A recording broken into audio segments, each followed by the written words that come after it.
Hey, what's up, guys? This is Brian Cage from Lucha Underground, and you listen to the Sunday Segue Wrestling Podcast on the VOC Nation. Well, enough is enough, and it's time for a change! Are you ready? It is Sunday, and you're listening to the Sunday Segue Wrestling Podcast. Give me a hell yeah! If you're some Woo, yeah! With Kinny Killa. Hey, yo! We're in the big D tonight, baby! And we are live! Woo! I'm the Goddamn Sugar Shoe. The best there is, the best there was, and the best there ever will be! Cause that's the bottom line! The Stone Cold said so!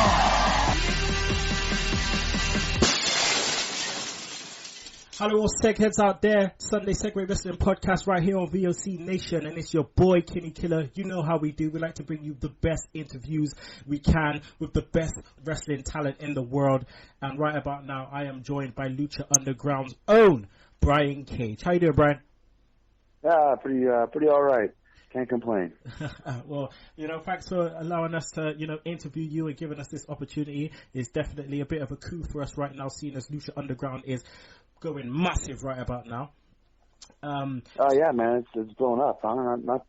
You know what? Just to touch on that real quick, almost everybody, or rather every wrestling fan, seems to have something negative to say about any sort of wrestling product, no matter how good or bad it is. Regardless, just everyone's a critic, right? They always just bury everything. With that said, I think I really haven't read too much negativity at all on Lucha Underground. That amazes me quite a bit. Yeah, man, it's because there's a lot of positivity coming up because it's something new. It's a new concept. You do it in seasons rather than something that's episodic every week. And it's just something different, and that's what the wrestling industry has been calling out for, I suppose. Yeah, for sure. I agree with you completely. But let's delve into the career of Brian Cage. I mean, let's start with, where did you grow up? Chico, California. Chico, California. Are you in California at the moment? I am. I'm down. I'm actually down just a few minutes away from the Legion Hall over here at PWG. Oh, There's wow. no PWG event today, but I just happened to be right by it. Okay, oh wow, okay, Pro Wrestling Guerrilla, represent. Okay, so what's your very earliest wrestling memory? I've been asked this before, and I don't have like the exact details on it, but I know from what my mom has said that my first witness of professional wrestling was at her friend's hotel. They were staying in town, and we went over to pick them up or visit them, or whatever the case was. I was 5. And I guess it was on the TV, and I don't know if they were watching it or not, but it was on, and I happened to see it, and I just was so infatuated with it, and just like, oh my God, these guys, these superheroes on TV are wrestling, and this is so cool. Like, I got to watch this every week.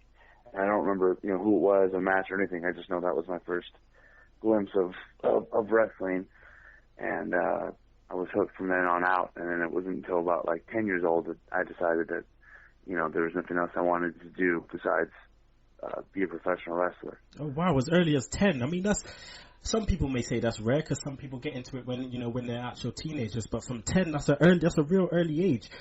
What did your parents think when you decided to get into wrestling? Hated it. I would say at 10, I was like, okay, sure, yeah, whatever. It's a kid's dream. It doesn't mean anything. Then like 6th, 7th grade rolls around, junior high, and I was like, what do you want to do? I'm like, dude, I want to be a wrestler. Then high school, it was like, what do you want to do? I'm like, no, I'm going to be a wrestler. And like, everybody was kind of like waiting or thinking I would grow out of it. I'm like, no, this is all I want to do. And I really had and not to even try to throw a pity party or whatever, but really had like no support or, motivation behind it. Everybody kind of was down on it or, really gave me shit. Like, you basically would have better luck winning the lottery. Like, it's not going to happen. Like, it's just a dead end road. Like, I don't know why you'd even try. So that was actually my motivation, and I just fueled that as motivation to prove everybody wrong. And now it's my goal was to get signed by WWE by the time I was 24, which I did that, and now it took longer and a different route than I thought I would, but it's my full-time living and job now, and I'm living my dream. And now instead of everybody hating on it, they always like, oh, let me tell you about my fan, or let me tell you about my son or cousin, nephew, whatever. And I would try to brag about it. I'm like, oh, where were you MFers when I was growing up? Freaking telling you I was going to do this.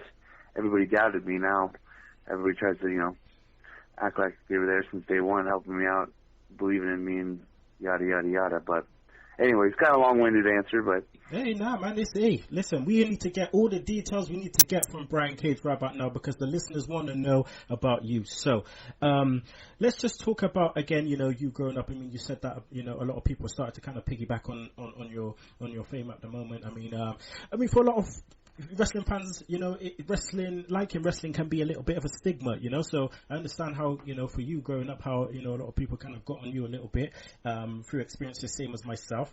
But, let's just talk about your relationship with Chris, the late Chris Kanyon. How much did he influence your wrestling career? Well, I mean, I was already super gung-ho and, without a doubt, 110% dedicated to trying to be a wrestler. And I met him originally, I think I was 17, at Raw. That was, they were doing the Alliance MVP angle, Awesome Appreciation Night. Oh, yeah. And, Kenny was the Alliance MVP, but he gave Austin the Who Better Than Austin shirt that night, and everybody, was doing this and that, and Kurt Angle came out and sprayed them all with milk, and I remember that was my first time to be able to see Kanyon live, because I'd never went to any WCW shows. So I made sure, the most imperative thing was to make a Who Better Than Kanyon sign, and we were down, on the 6th row, and there was a time where he was up on the 2nd rope, and I took that as an opportunity. I stood up, and I was waving my sign around, and he saw it. I knew he looked right directly at me. Boom, mission accomplished. And when they were leaving after Raw was off the air, he was pointing, in my direction. I'm, pointing at myself, me, and he's like, yeah. He gives me the big thumbs up. And I'm marking out. I'm freaking out. Did you see that, Eric? And to my brother. And as we're leaving, I turn back around. I see him walking back out. So I run back down the stairs, blown through man, woman, and child. And I run literally right into the safety rail. And I kind of eat shit. And he kind of catches it. He's like, whoa, chill out, kid. He goes, here you go. And he gives me the Who Better Than Austin shirt.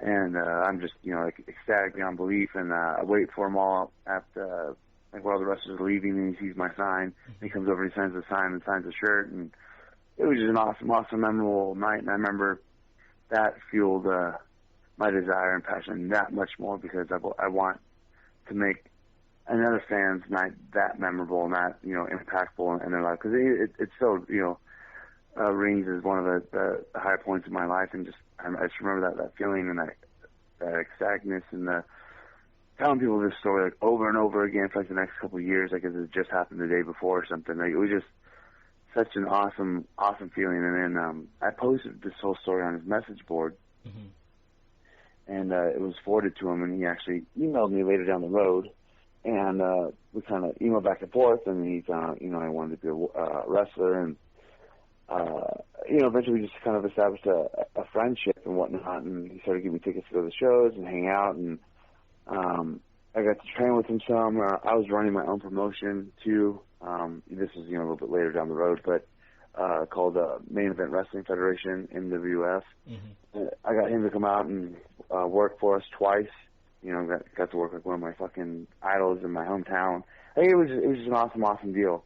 And then he was influential in getting me to move to Atlanta and get into Deep South, though I was uncontracted. That's what got me known and seen and everything, and led to me getting signed out later on. So, I mean, it was a super impactful, a great dude. Probably one of the nicest guys I've met in the business. Very, very, very underrated and overlooked. I thought his work rate was unbelievable. I was always a fan since, I was 12 or 13 with all of his innovative offense, because I was always impressed when people did, new stuff or stuff I've never seen before. And he was pulling out so many new moves, and all of his bumping and his selling was phenomenal. I wish he got a better break than he did, and especially too when I met him, how good of a guy he was, and how helpful, and just how selfless and everything. It was a bum deal that he did the way he did, but I mean, I'm grateful for the opportunity to have met him, and for everything he did for me, for sure. Yeah, man, he was definitely a unique character. I mean, I remember playing WCW NWO Revenge, and you could be Chris Kanyon, you could be Mortis. And I was like, wait, Chris Kanyon is Mortis? you know, and just as a kid, it just like I just couldn't believe this, you know. Chris Kanyon is Mortis, and then I remember, you know, watching WCW just for that, to see him wrestle as Mortis, and then, you know, going back a bit to the 2000s, you know, when he took that bump off the top of the cage, and just thinking, this guy is getting bloody pushed off the cage by Mike Awesome. What's going on? You know, it's just and then when he came to WWE again, you know, I looked out for this guy, man, because again, he's just who better than Kanyon. So, you know, he was. Going up too. That was actually his idea as well. Like, not only did he have like play a huge role in the Ready to Rumble movie, and with a bunch of his ideas, and he was all the class stunt double, but they wanted him to get like power bombed on the outside or something like that from Mike Awesome, even though he was still going to win the match. Mm-hmm. But then that play up to be the injury, and he was like, "Well, that doesn't make any sense. Why would I take this move and still win the match when I'm supposed to be injured from it?" And he goes, "You know what? We should use this cage that I told him he's Ready to Rumble, and you guys should just throw me off, you know, the cage onto the stage. He would use those big long walkways and stuff, and he was throwing me off the mat, and it was all his idea." So, you know, that aspect too. Like, they did use him to train a lot of the celebrities. You know, Eric Bischoff gave him 10 contracts to go find, like, you know, top 10 cruiserweights, which a lot of people like Shannon Moore and AJ Styles and freaking Gregory Helms and all these guys got picked up, you know, and signed because of Kanyon. So, you know, they did know his, you know, niche for talent, but I guess they just never really used it well on TV, I suppose. Yeah, man. People need to tell the story. You know, that's why it's definitely interesting in interviewing, you know, a lot of wrestlers to find out a lot more about what goes on in the wrestling business, you know, that we're not privy to. Okay, so who trained you? Was it Kanyon that trained you? I give him the credit now, majority just because I had a falling out with original school, and even he didn't train me that much, but I originally went to a school called PCW, Pro Championship Wrestling. And there I did get a part-time like trainer for a while there by a guy named Old School Oliver John, who was a phenomenal talent. Another guy that never really made it or got a big breakout, which was unfortunate. He's like in his mid-40s right now, but he's still in phenomenal shape, better shape than majority of the guys in the Indies. And I mean, just such a good talent. And outside of being a great talent, probably the second best trainer I've ever been in the ring with, outside of maybe Dr. Tom Pritchard. I mean, just really, really good. But between that and then Kanyon, those would be the original trainers, and obviously I got to roll with Dr. Tom and Norman Smiley and others throughout the developmental system. Mm-hmm. Okay. So what was your could you remember your first match? Your very first match?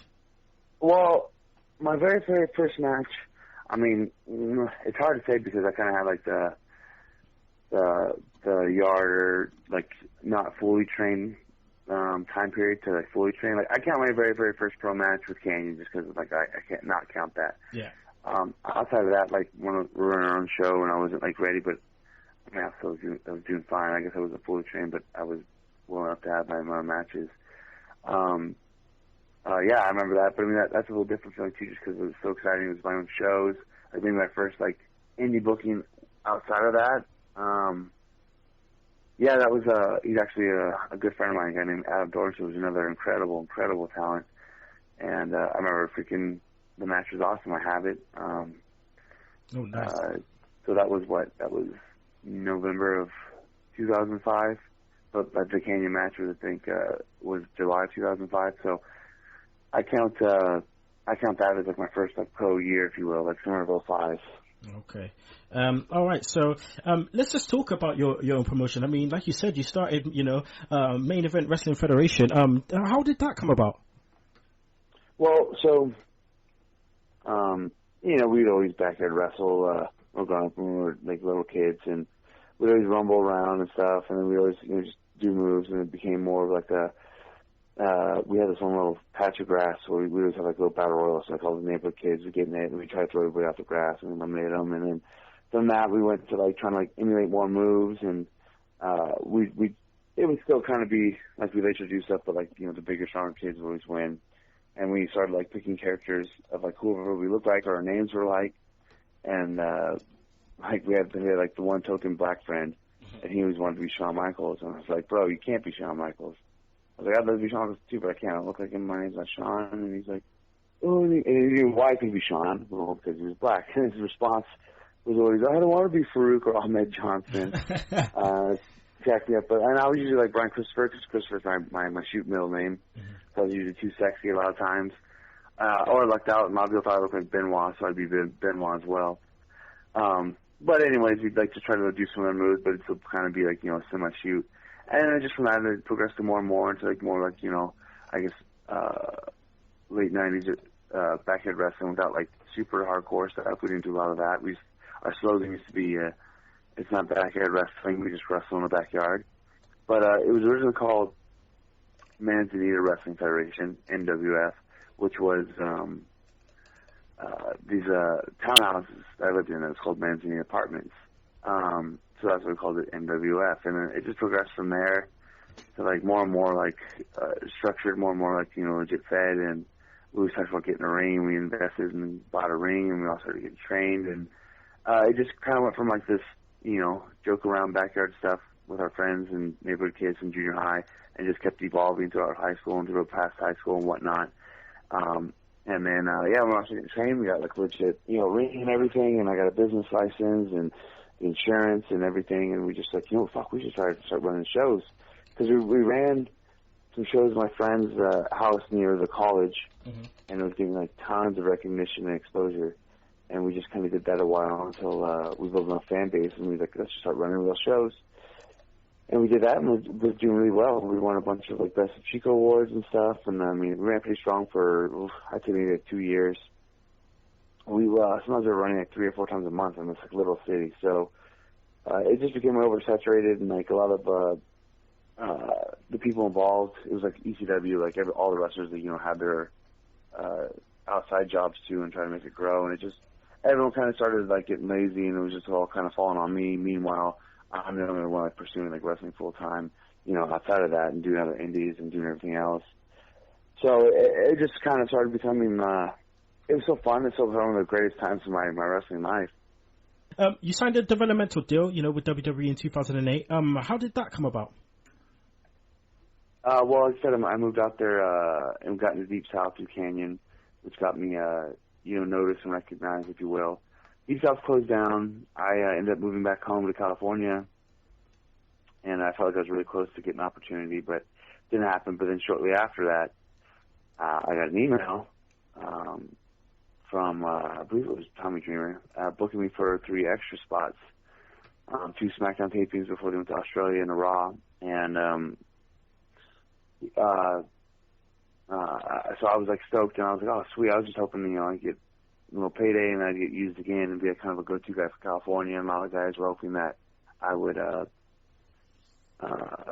get signed off of them, which I'm not expecting to get signed by any means. But the first day I'm out there, I was, Jamie Noble came right up to me and was impressed with the way I looked. He's like, hey, let's get in the ring and see if you can work, and rolling around. And right away he's like, oh yeah, we're definitely using you tonight. He brings me over to John Laurinaitis, introduces me to him. He's putting me over huge. John's stoked on me. He's like, come talk to me after the show, or after the match rather. I'm all pumped and all jazzed. I'm not nervous, like one bit. I'm working Ying and Shannon Moore, who I had met both before, and we got there, and I thought we were having a great match. And here comes Jimmy Wing Yang right towards the end with this big crossbody. I turn around, I jump in the air and take this bump like a madman. And I land right on top of my head, and I knock myself out. And the count 3, even I kick out, because it was the end of the match there. And like I'm trying to pull myself up. I only know this from watching the tape. And I'm all wobbly on Dream Street, and I fall back. My head bounces off the ropes. Like, I'm thinking it's over for me. I try to go up to Ace the next day. He blows me off. I'm like, I screwed the pooch for sure. And I go to Raw on Monday. It's a different team, so I get to roll around the ring because they wouldn't let me because I was concussed the day before. Mm-hmm. And right as I change and we're going to watch Raw, John pulls me into his office. He catches me off guard, and I am nervous. He asks me how I can make money, and I'm stumbling and fumbling through my words. Can't put it together, and he tells me, stop, you need to have more confidence in yourself. And I'm like, okay. He goes, because when I saw you, I thought we'd probably sign you, and I wanted to see how persistent you'd be about it, so I'm glad you came up to me last night and asked, I tried to get his, I came up to him, I was like, oh, sorry for interrupting, and totally blew me off. He's like, yeah, kid, well, that's what you're doing, and just walked away. And so he's like, I know I was kind of a dick about it, sorry about that. He's like, but that is what you're doing, you know, if you're interrupting somebody, you are interrupting them. Regardless, he, you know, right then and there, he's like, you want to go to Florida? I'm like, fuck yeah. He's like, cool, here you go, here's your contract, boom, bada boom, and I was signed on my way to developmental. Wow. Oh man, just like that. So you wrestled under the name Chris Logan, and you know, even held the FCW tag titles with Justin Gabriel, who is PJ Black. But what was it really like? You know, your time there, with the guys, and like you said, with like trainers like Norman Smiley and Dr. Tom Pritchard. I loved my time at FCW. It was great, man. Great talent, phenomenal times. You said, like, yeah, I was tag champions with Justin Gabriel. We were actually roommates too. Matter of fact, we just worked together in Destiny Wrestling up in Toronto about a month ago or whatever. We had a freaking stellar match. So good. So ecstatic. So glad he's back on, well, not back, but on the indie scene now in America and able to get to work each other and see each other again. It was so great. Dr. Tom was a phenomenal trainer. Norman Smiley and I became really good friends. He gives me a pair of boots, actually, I wear every now and then. I just wore them in the Lucha World Cup, actually, my Black Magic boots. Oh, wow. Tyson Kidd is phenomenal, probably easily the best talent up there on the roster. I know he just got hurt. I was actually just talking to him the last couple of days. He was phenomenal. He's such an honor to work with him and watch him work. He stayed. It was fantastic. He never really got used, I thought, really well on Raw either. There was just, tons of people that were great. Harry Smith, Wade Barrett, Ziggler was there when I got there, freaking Sean Spears. Mm-hmm. Just a lot of great talent. Oh, Sean Spears is Ty Dillinger at the moment, isn't he? On NXT, yeah. So, you were only there for, what, just over a year? Yeah, about a year and a half, something like that. Yeah. So, why did you end up getting released? Because they're idiots. Quite frankly and simply to it, I had a groin injury. Well, maybe it won't be as short, but whatever. I had a groin injury. I wasn't even supposed to be on this card. Actually, I tore my groin giving a move to Ryback, and he fell on my leg, and it tore my groin. And they put me on the card just as this quick squash match because this girl from St. Petersburg in Florida was going to do this news story on me, but she was just I guess trying to snook her way backstage and expose the business. So Steve Kern dominated her. Match was already made, so Tom was like, all right, just go out there, do this, whatever, have it be done. I'm working with this guy. Aiden Frost, who had worked before. We had a fine match. And he gets on right away, throws him to the top rope. I kind of skin the cat back in. Well, not sit back in, but just twist around on the apron to springboard in. And he's supposed to cut me off with a boot. Now, since I have a torn groin, I can't really springboard because I can't spread my legs apart. Mm-hmm. So I'm just going up like I'm going to, and he's supposed to, boot me around the ropes. Well, he throws the boot a mile away. So, it's not like he even looks like he misses me. He doesn't even come remotely close. It must have looked retarded because, there had to been at least 6 foot of space between us. I don't know. I don't sell it, however. I just fall into the ring like I'm an idiot and don't know what I'm doing. He gets right on me, short minute heat. I hit him some big move, do my comeback, put a little dip in it, and boom, finish, 1, 2, 3, go home. It's fine. Crowd loves it. So it's this big Father's Day show. So everybody and their dads, Haku and Dusty and IRS and all the kids, so everybody's there. So the office happens to watch that show, right? Mm-hmm. They don't watch any of the other hundreds of shows that are done where I've tore the roof off the place. So they watch that. They're making the rounds of cuts. Everybody else who's getting cut, it makes sense, and it's totally understandable why they're getting released. They drop my name. The coaches freak out. This is all told to me afterwards, of course. Mm-hmm. And you don't want to release Chris Logan. And the office, which I'm assuming is Johnny Ace, told him, oh, well, if he's that good and you guys like him this much, then I guess we'll just sign him again later, won't we? So I really got effed, and I got cut, and I guess I had a bad rap too before that because we had a bunch of agents come down doing reviews on people, which I was still hurt, so I wasn't allowed in the ring. Mm-hmm. And I wasn't allowed to do anything, but I was still showing up. I was doing my rehab, and I was in BizCash, so I guess I got a bad review saying that I was lazy and I had no desire to be there, and I never got in the ring, and I never did anything. Meanwhile, I wasn't allowed to because I was hurt, and he would freak out if he tried to. So just really stupid, really stupid. But that happened. I signed back actually pretty quick, and then my contract got rescinded, and then I was approached to do Tough Enough, and then they pulled me off Tough Enough, and then I got asked to come down and talk to Ace when they were in my town, and he was all gung-ho about bringing me back after that Mania that year, and then that fell apart, and then he was like, oh, never mind, we're not interested anymore, and he's like, let's face it, you're like average at best, and I told him, like, yeah, right, I think you and I both know I'm better than average, but whatever, like, maybe we'll do business in the future. And that was pretty much like the kind of the end of it, where I finally let go of like the desire and need to go back to the Fed, and ever since then my life improved. So hey, look at that. There you go. Look at that for real. So I mean, you left WWE, went back to the Indies. You went to NWA Hollywood, where you teamed up with Sean Ricker. And you were managed by the late Percy Pringle. Like, what was that like? Oh, that was phenomenal, man. Percy was such a sweetheart, such a good dude.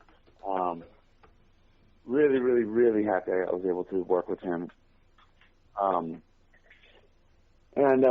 Yeah, he's a nice guy. I kept touch with him outside of it. I mean, phenomenal manager, obviously.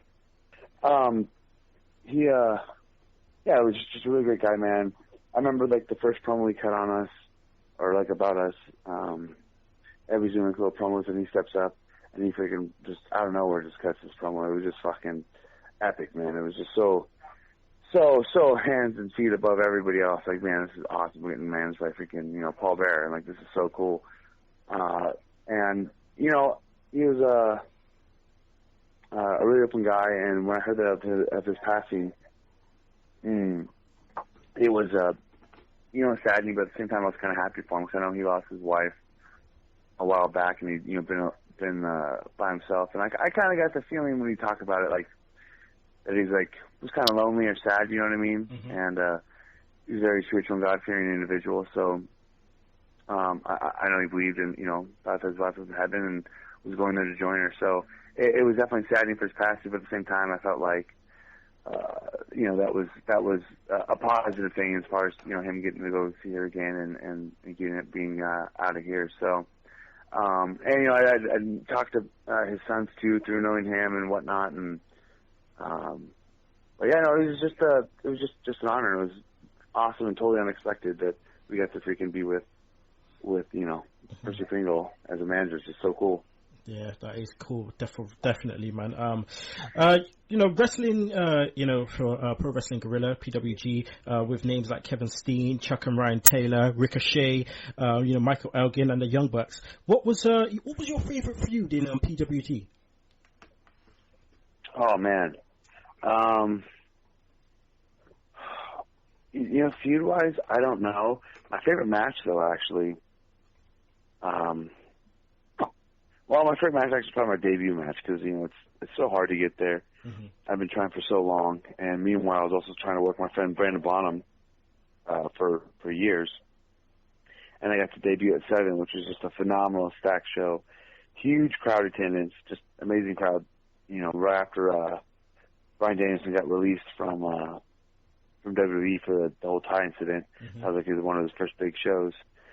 So it was awesome to be part of that show, and I got to work with my good friend Brandon, finally too, years in the making. So it was just perfect, man. I got to work Brandon the first time ever. I got to debut at PWG. It's a freaking awesome show to debut at.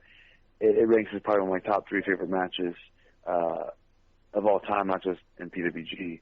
But then as of recent, getting to work with Roderick Strong, especially last year, a match in June, that was fantastic. The match with Steen was a lot of fun. I wish we would have got to work a little bit more. I know we had like a little thing going on. It was supposed to, develop into more, but we didn't get to do it. Unfortunately, too, because for the one singles match that we did have, he had just gotten a bad concussion, and I just broke my nose, which didn't really disable me too much. But regardless, I know the one-on-one match we did have could have been much better than what it was. Mm-hmm. And I know it was supposed to debut tomorrow, and it kind of just didn't get to happen. But no, that was a lot of fun. I love teaming up with Elgin. That was actually probably maybe my favorite partner outside of PJ. It's funny, I've been with so many different tag team partners, because I don't dislike tag team wrestling, but I definitely don't consider myself a tag team wrestler. that makes sense. But then I see all these partners I've had and tag titles I've had, and I'm like, that's so odd. But I mean, any day or any show and any opponent at PWG is never a bad time, man. That's like hands down easily the best and most fun place to work.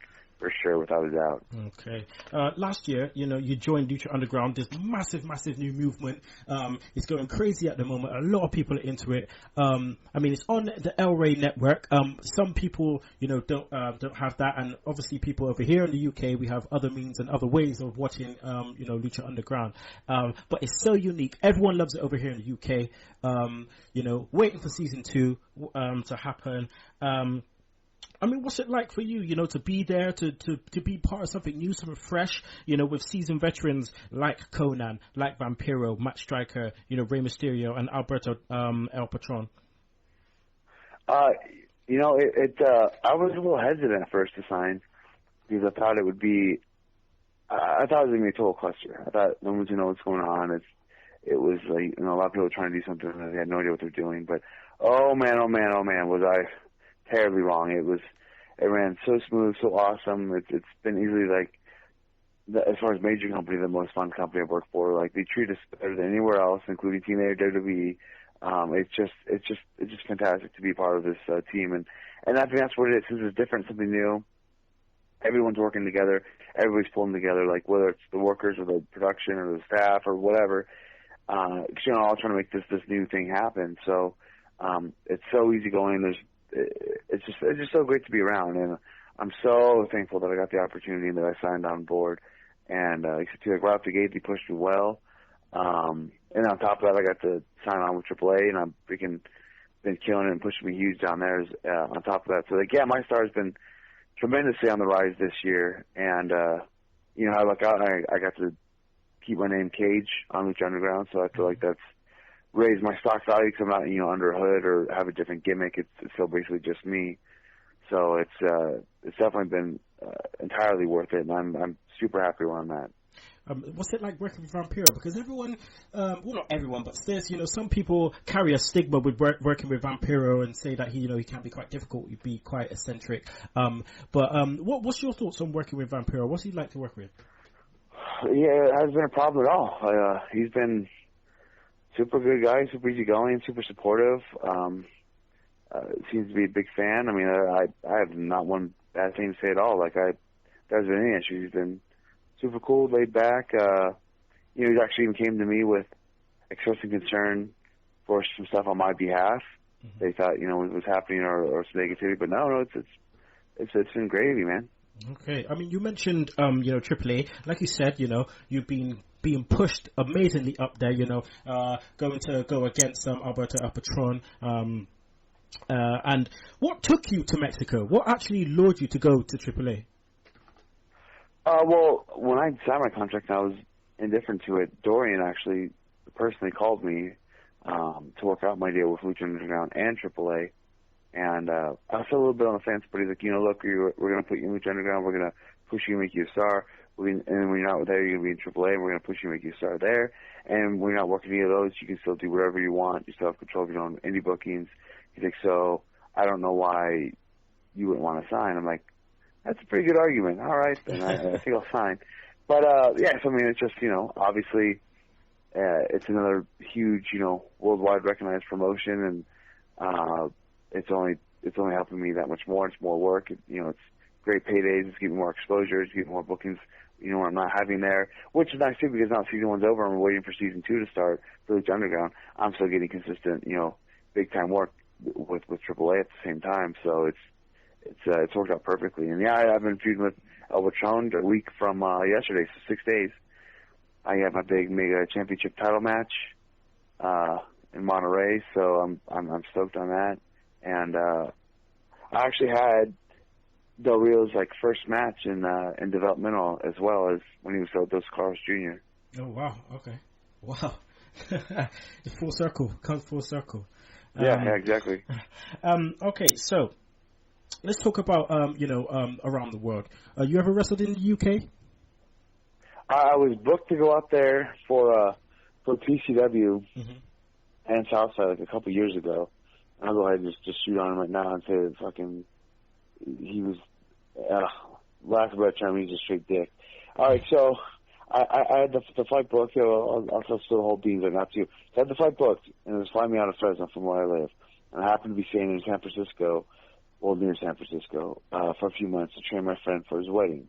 And he had booked the fight, Flutter did, from PCW, and I asked you, like, right after the book, oh, shoot, I'm going to be in the Bay Area. Is there any way you can fly from Frisco? He got no fights already booked. I'm like, okay, whatever. So I had all my stuff packed, ready to rock and roll. I prep all my meals, usually 24/7. I spent, 2 days packing everything. I drove back late at night from Frisco to Fresno, which is like a 3-hour drive. Got up in the morning, got to the airport. The Fresno airport is tiny. I get there about 15 minutes before flight almost every time because there's literally no line for anything. And such as today, there's still no line for anything. However, the U.S. Airways, which is what I was flying on, was short-staffed due to someone being sick, so the person that was there had to go to the ticket counter early because there was only one person. And so I wasn't able to check in. And even then, I didn't have any phone apps at the time. I couldn't just check in because I have to check my bag. Mm-hmm. And so I was like, well, what the hell? I'm asking freaking everybody from Delta and United, like, where's this guy? And they're like, oh, well, we'll be back right after we're done boarding the plane. I'm like, well, the plane doesn't freaking leave for 50 minutes. So I'm like, whatever. It's like 7 in the morning or whatnot. The show's up the next day, and I'm like, I have plenty of time. Like, oh, yeah, the Phoenix for Dallas where I was connecting, and I was like annoyed, but like, well, I was going to sit in the airport for a couple hours, whatever. Mm-hmm. So the flight finally comes back up, and long story short, for like being up there for like an hour with them afterwards, finding out the only way for me to get there was to like stay in freaking Philadelphia and somewhere else, and then red eye from there, and blah blah blah, and hopefully get in like when the South Side show starts, like at the end of the weekend. I'm like, are you kidding me? And they're like, well, what's the best we could do? I'm like, oh, what? I'm like, so you're going to have to fly all around the States there, like the night twice in town, and then red eye it over and get in time, or get over there, right, with the South Side show, whatever. It was just terrible. I'm like, that's pointless. And the only way to switch it to a different airline to get me over there, so like, for the whole weekend, was to pay $1,000 to change the flight. And I'm like, well, I was like, ain't that? And like instantly too, like, not only could I spent the trip and I could use a little payday that I was going to get from it, but instantly I was furious for Flutter, because I was like, you just used all my easy about this flight. Like, I'm screwing. Like, I felt terrible. I was just so bummed. I was like the whole weekend, like I was so miserable. I got to stay home for the weekend because I've been, in the Bay Area, and I went back there afterward. So that says my wife, and then I was bitching with my wife all the time, like, this sucks. I told you to come over. Like, I've never missed a fight ever in my life. Mm-hmm. Business or professional, and still haven't since then. So, I tried to apologize and work out the best I could, and he's like, okay, cool, whatever. But then he totally, like, buries me online and says, like, basically I'm just some sort of jackass, and he was just like, yeah, fuck this, I'm not showing up for my flight. Oh, and I know I've tried to email him a couple times about things, and I offered to come over and work for free, and whatever else may be, and, like, I tried to work, and he's just been a total asshole the whole thing, and, I mean, whatever. He totally shot me down, act like, oh, you'll never, work over here, you'll never do anything else, and, like, he's going to damage my career, and I'm going to be nothing, and I think I'm doing all right. So, whatever, it sucked. Everybody puts that place over. I was excited to work there, and I still love to work there, but that was my only full, like, official booking I had over there. I know I've had a couple people talk to me this year about bringing me out, in the fall or spring of next year. So, hopefully I'll get back over there. Yeah, fingers crossed, man. It'd be great to see you over here. We've got some other promotions. We've got Progress Wrestling, going on crazy at the moment. Also, obviously, ICW, and there's a few others. So, yeah, it'd be definitely great to get you out here. Okay, finally, last question. What does the future hold for Brian Cage? Well, hopefully, the recent future will hold the freaking Mega Championship title on my waist. That would be phenomenal. That's probably, after New Japan and, WWE and stuff, that's probably the biggest, like, worldly recognized, world title. But yeah, definitely keep working AAA, hopefully get that title, hopefully the Lucha Underground title. Just keep killing it up here. I really, really, really want to do well in Bola this year. And then overall, I got to make it over to Japan as well. hopefully go to UK, and also have some bookings in Australia. But Japan is on my bucket list to make, which I think all of that is very reasonable and all coming to fruition. And I don't know, man. We'll just ride this AAA Lucha Underground thing out. Everybody asks me when I'm going to go to WWE, and I'm not, like spiteful and like vengeful. I want nothing to do with them, but I have no desire to. I don't want to say there's no desire, but like if I don't ever go back, I don't care. Yeah. If things work out and it just so happens I go back, then cool. I don't know. We'll see, but that I don't see that happening anytime in the near future. I think I'm super content and happy where I am, and I'm glad to be part of something new and making Lucha Underground, more and more successful, and getting the opportunity to work in AAA and other foreign countries. So, I'm just going to keep riding this thing out, and I don't see myself slowing down anytime soon. Great. That's what I like to hear. There you go. Can you let all your UK fans know where they can find you on Twitter, on social media? Yeah, you can follow me, find me on Twitter at Mr. GMSI_BCage, Brian Cage on Instagram, and Brian Cage Button on Facebook. There you go. Don't forget, if you want any Brian Cage swag, go to ProWrestlingTees.com/Brian Cage. And through Mass Republic, the just released a new Lucha Destroyer Brian Cage shirt that's pretty sick as well, that you can see on my social media. So check all that stuff out. Shot me a holler, give me a follow, whatever you want to do. I appreciate the fans always, very much so. Nice. Well, you heard it there, Steakheads. Make sure you go and find them on the Twitter and where else you can. Make sure you purchase a t-shirt from ProWrestlingTees.com. Cheap plug. It's your boy, Kinny Killa, always bringing you the best. I'd just like to say thank you to Brian Cage. And yeah, good luck with everything in the future, my friend. All right, man. Thank you very much.